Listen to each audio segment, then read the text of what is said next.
우리에게 하나님의 영을 부어주셨죠. 성령님입니다.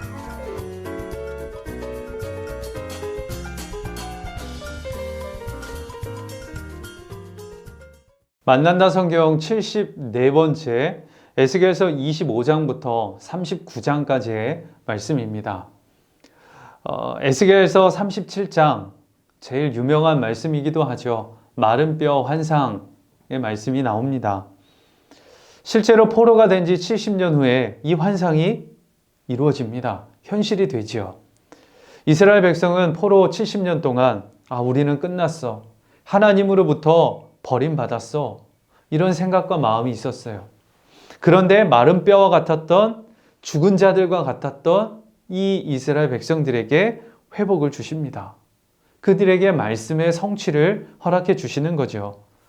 70년의 시간이 지난 후에 하나님의 말씀대로 예루살렘으로 돌아오게 되었고 성전을 재건하고 성벽을 수축하도록 하나님께서 은혜를 주십니다. 하나님의 도우심으로 새로운 공동체를 세워나갈 수 있게 된 거예요.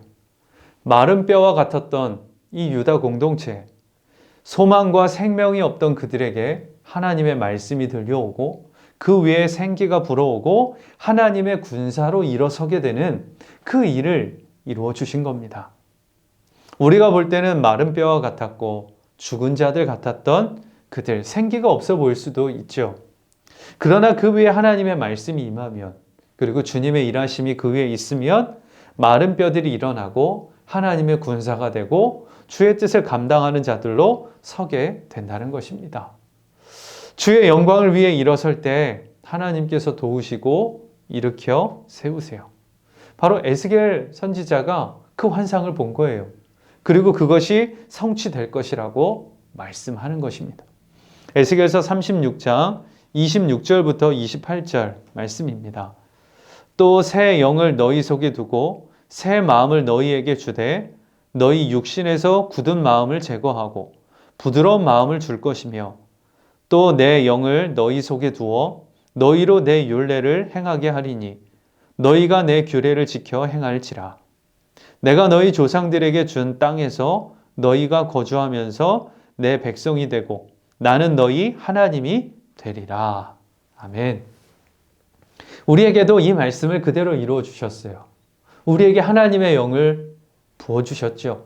성령님입니다. 성령님을 우리에게 보내주셔서 우리의 마음을 부드럽게 하셨고 하나님의 말씀이 심겨지고 그 말씀으로 살아갈 수 있게 우리에게도 은혜를 주신 겁니다. 마른 뼈와 같았고 죽은 자와 같았던 우리들을 말씀을 주시고 생기를 주시고 성령을 부어주셔서 하나님의 군사로 일어나게 해주시는 거죠.